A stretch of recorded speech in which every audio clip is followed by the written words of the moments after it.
प्रधानमंत्री आज शाम चेन्नई में करेंगे शतरंज ओलंपियाड का शुभारंभ। 187 देशों के खिलाड़ी होंगे शामिल।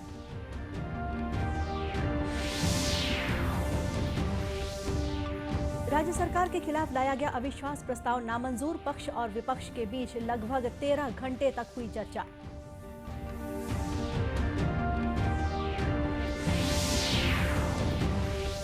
प्रदेश में धूमधाम से मनाया जा रहा है हरेली का पर्व। मुख्यमंत्री ने की गौमूत्र खरीदी योजना की शुरुआत।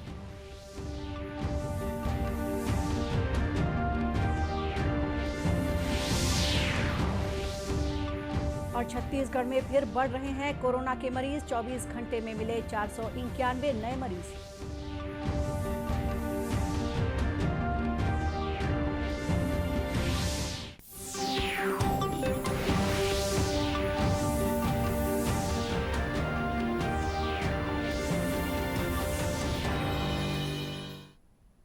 नमस्कार, आप देख रहे हैं दूरदर्शन समाचार।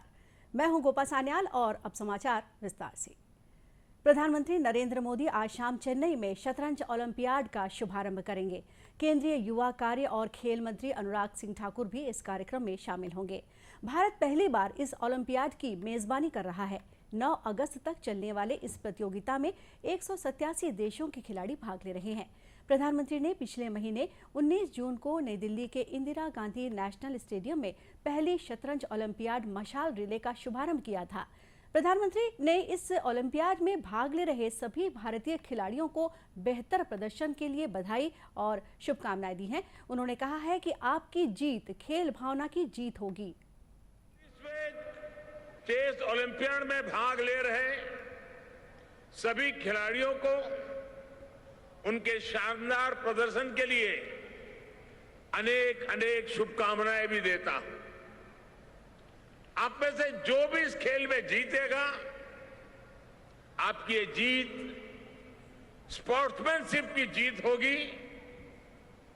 महाबलीपुरम में जमकर खेलिएगा, खेल के जज्बे को सर्वोपरि रखते हुए खेलिएगा।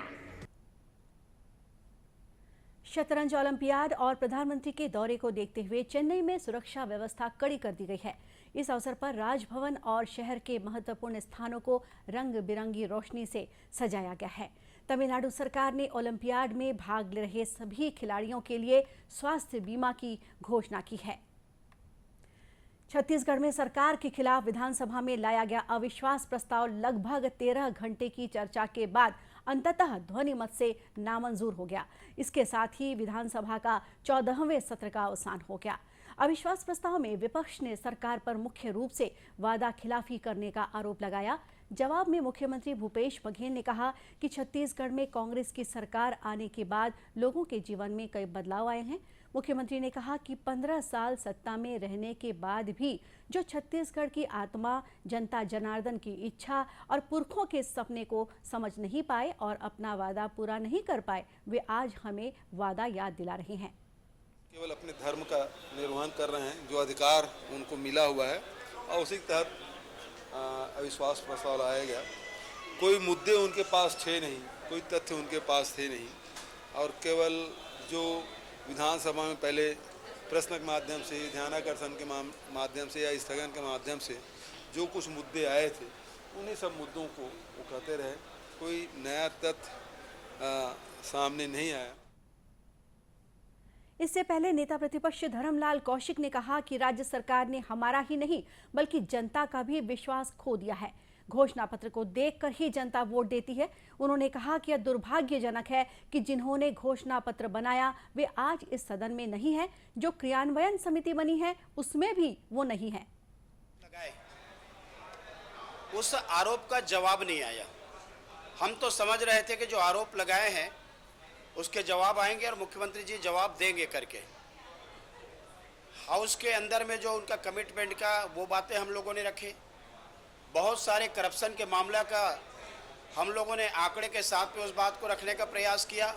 हमारे साथियों ने अलग अलग मुद्दों पर अपनी बातें रखी और हम चाहते थे कि उसका जवाब आना चाहिए, लेकिन वो जवाब नहीं आया। संख्या बल में आप सबको मालूम है कि हमारी संख्या कम है, लेकिन चर्चा करने में हमारे सदस्य कभी पीछे नहीं हटे और अंदाजा लगा रहे थे कि 11 बजे 12 बजे का लगभग 1:30 बजे रात को अविश्वास प्रस्ताव का दौर खत्म हुआ।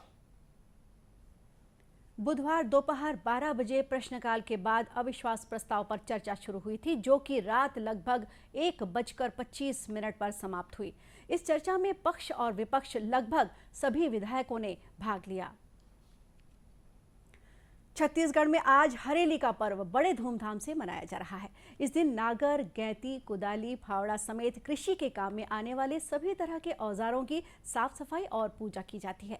छत्तीसगढ़ के इस पहले त्योहार के शुभ अवसर पर राज्यपाल अनुसुईया उइके ने छत्तीसगढ़ वासियों को हार्दिक बधाई एवं शुभकामनाएं दी हैं। उन्होंने अपने शुभकामना संदेश में कहा है कि छत्तीसगढ़ में हरेली त्योहार का विशेष महत्व है। मुख्यमंत्री ने आज अपने निवास में छत्तीसगढ़ के प्रथम त्योहार हरेली के अवसर पर कृषि यंत्रों की विधिवत पूजा अर्चना की। मुख्यमंत्री ने गौ माता को चारा खिलाया और उसकी पूजा की। इस दौरान मुख्यमंत्री निवास में राउत नाचा, कर्मा नृत्य, आदिवासी नृत्य के लोक कलाकार परंपरागत छत्तीसगढ़िया वाद्य यंत्रों की प्रस्तुति दी। इस अवसर पर मुख्यमंत्री ने मुख्यमंत्री महतारी न्याय रथ को हरी झंडी दिखाकर रवाना किया। मुख्यमंत्री ने महिलाओं की सुरक्षा और स्वास्थ्य के संबंध में शपथ भी दिलाई। साथ ही उन्होंने राज्य सरकार की महत्वाकांक्षी गौमूत्र खरीदी योजना की भी शुरुआत की। इस दौरान मुख्यमंत्री से चंदखुरी के निधि स्व सहायता समूह ने 5 लीटर गौमूत्र खरीदकर 20 रुपए का भुगतान किया।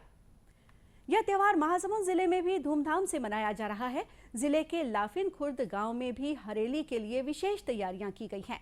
गांव के लोगों ने बताया कि यह त्योहार बच्चे से लेकर बुजुर्ग तक बड़े उत्साह के साथ मनाते हैं। कहते हैं कि हरेली त्योहार जो है किसान जो हैं वे पूरे कृषि कार्य करने के बाद लिप्त होकर जितने उनके औजार हैं उसको धोते हैं और चारों पूरा हरियाली छा रहता है। इसलिए पूरे विश्व में हरियाली छाई रहे, इसलिए त्योहार को हम लोग हरे त्योहार के रूप में मनाते हैं। इसी तरह बेमेतरा जिला प्रशासन ने हरेली उत्सव मनाया। इस दौरान परंपरागत कृषि औजार, हल आदि की पूजा अर्चना की गई। कलेक्टर जितेंद्र शुक्ला ने कहा कि लोगों को छत्तीसगढ़ की संस्कृति से जोड़ने के लिए यह आयोजन किया जा रहा है। आए हैं कि पारंपरिक रूप से जो हमारे खेल कूद हैं उनको भी बढ़ावा दिया जाए और ये आयोजन गौठानों पे भी होगा। और पारंपरिक खेलों में जैसे गेड़ी है या फिर भौरा है या फिर बोरा दौड़ है या बाकी जो अन्य स्थानीय फुगड़ी है, ये सभी लोग खेलें और जो छत्तीसगढ़ी व्यंजन है उसका भी लाभ लें। इस दौरान नारियल फेंक, गेड़ी दौड़, कुर्सी दौड़, फुगड़ी एवं अन्य खेलकूद प्रतियोगिता के साथ साथ वृक्षारोपण भी किया गया है। देश में एक बार फिर से कोरोना ने पांव पसारना शुरू कर दिया है।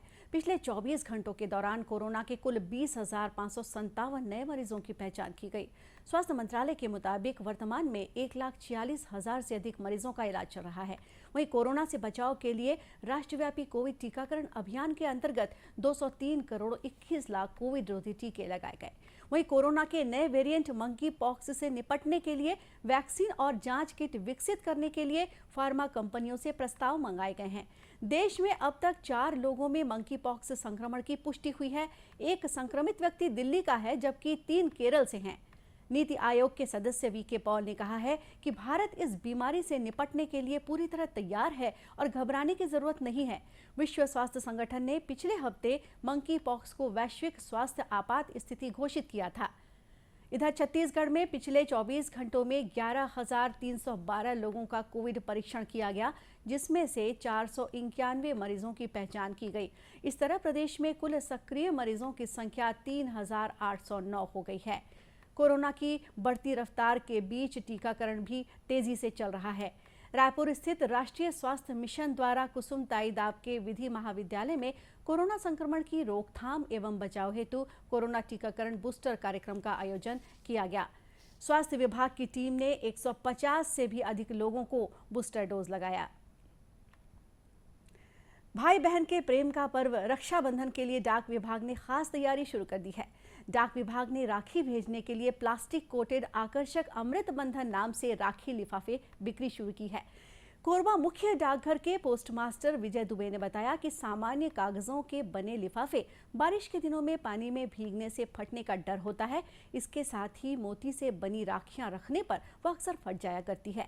ऐसे में डाक विभाग ने इस वर्ष भी राखी को सुरक्षित ढंग से भाइयों तक पहुंचाने के लिए प्लास्टिक कोटेड वाटरप्रूफ विशेष अमृत बंधन राखी लिफाफे की बिक्री कर रहा है। हमारे सभी बहनें जो है अपने भाइयों को राखी भेजती हैं, तो उसके लिए डाक विभाग द्वारा एक प्लास्टिक कोटेड लिफाफा जिसका मूल्य 10 रुपये है, ये प्रोवाइड कराया जा रहा है। इसमें टिकट अलग से लगता है। इस लिफाफे की खासियत ये है कि ये अंदर से पूरा प्लास्टिक कोटिंग किया हुआ है, तो पानी में या टूटने फूटने का इसका डर नहीं है। और ये जैसे लिफाफे से आपको पता चल रहा हो कि इसमें राखी ही डला हुआ है, तो इसको अलग से हम राखी के लिए अलग से बैग में भेज रहे हैं। और सामने पत्र पेटी भी हमारा पीले रंग का लगा हुआ है राखी के लिए स्पेशल, कि राखी उसमें आम जनता डाल सकती है। डाक विभाग की इस विशेष सुविधा से आम लोग भी खासे प्रभावित हैं। लोगों ने बताया कि यह लिफाफा काफी सुरक्षित और आकर्षक है। इससे बहनें अपने भाइयों को राखी भेज रही हैं।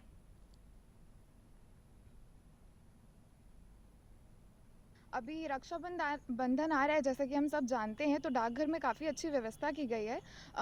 पोस्ट ऑफिस की तरफ से वाटरप्रूफ एनवेलप्स प्रोवाइड कर रहे हैं और स्पेशली एक पोस्ट बॉक्स भी बनाया गया है, जिससे जिसको भी राखी पोस्ट करवानी हो वो इजीली आके पोस्ट कर सकता है।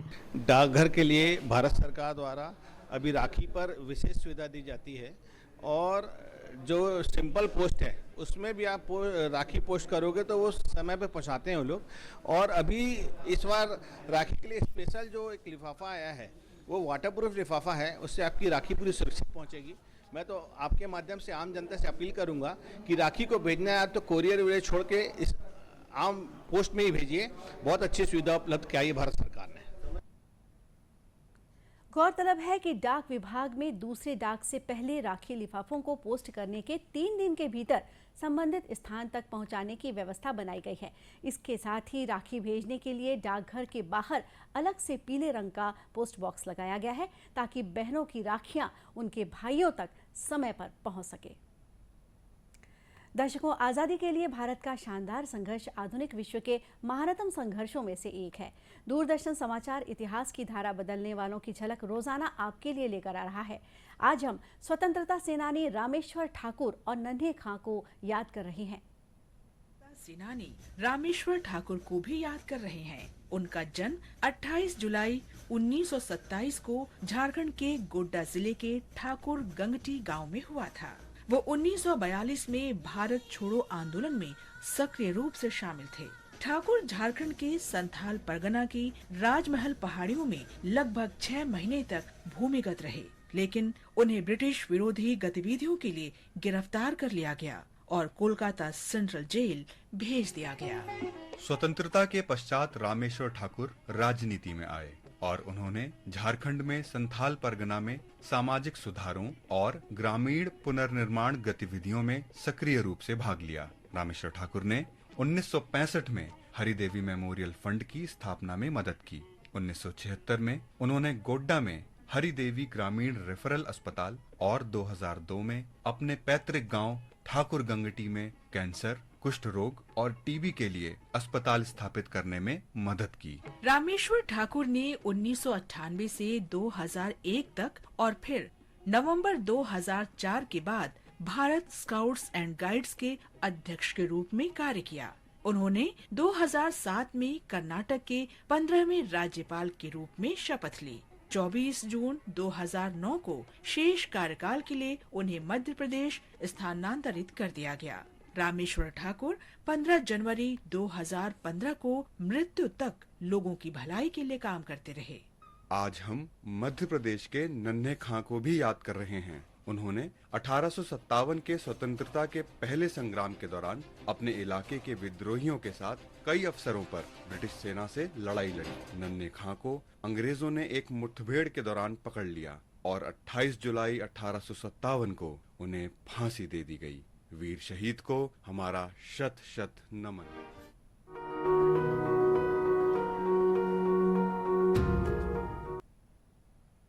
और इसी के साथ ये समाचार बुलेटिन यहीं समाप्त हुआ। नमस्कार।